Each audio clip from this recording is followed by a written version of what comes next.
les ministres, je voudrais tout d'abord vous saluer tous et saluer également tous vos collaborateurs. Monsieur le ministre, dans le cadre du programme d'urgence pour l'emploi et l'insertion des jeunes, dans le cadre du FERA, les communes de Mangangoulak et Kartiak, dans le Kartiak, dans la première phase, ils avaient un effectif de 30. Et entre-temps, il y a eu une diminution de l'effectif de 10 personnes. Je crois que vous étiez à Ziguinchor ou votre prédécesseur le 8 août 2023. Les maires vous ont interpellé sur la question. Ils ont essayé d'appeler le ministre avait appelé le directeur du FERA pour lui demander de maintenir l'effectif à 30.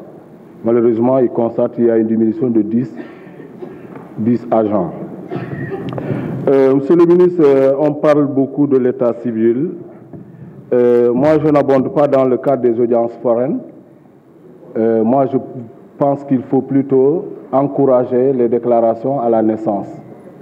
Parce que nous savons tous que quand un enfant, n'est-ce pas, n'est pas déclaré à la naissance et qu'il passe par les audiences foraines avec les jugements supplétifs, cet enfant est privé de beaucoup d'autres concours d'excellence qu'il ne peut pas faire.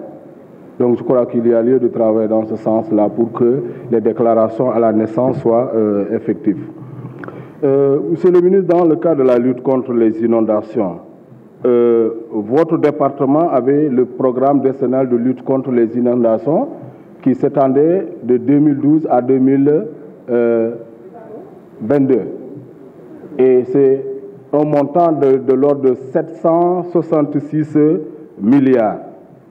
Et aujourd'hui, quand on s'intéresse réellement sur l'impact de ce programme, les 766 milliards, nous avons d'énormes difficultés à dire où est-ce que réellement les 766 milliards ont été mis.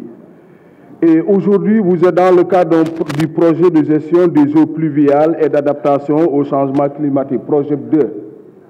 Bon, moi, je n'ai pas senti le passage du projet 1 à projet 2. Quand est-ce qu'il y a eu réellement le projet 2? Est-ce qu'il y a eu une évaluation aussi bien du plan décennal de lutte contre les inondations, mais également peut-être du projet 1, puisqu'on est au projet 2? Et je dois dire par rapport à la lutte contre les inondations, quand on est dans le quartier de Kermassar, à Kermassar Nord, on sent peut-être quelques réalisations, mais au niveau de Kermassar Sud, il y a énormément de difficultés, monsieur le ministre. Soit dans les quartiers Numeni à la Djipate, les parcelles assainies de Kermassar, 3, unité 3, unité 4 et ainsi de suite. Mais nous, partout où tu passes, les gens ont d'énormes problèmes durant l'hivernage pour accéder à leur domicile.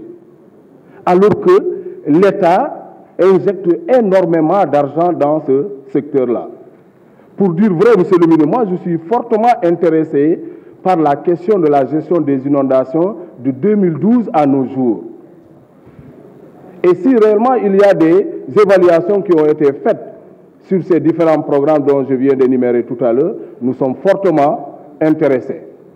Sinon, puisque nous allons venir bientôt, dans 3 mois peut-être, nous allons nous intéresser à ces questions-là pour voir ces milliards injectés par votre département, quel est l'impact réellement que ça a apporté dans le cadre de la lutte contre les inondations. Merci beaucoup, mais je vous admire beaucoup pour votre parcours syndical.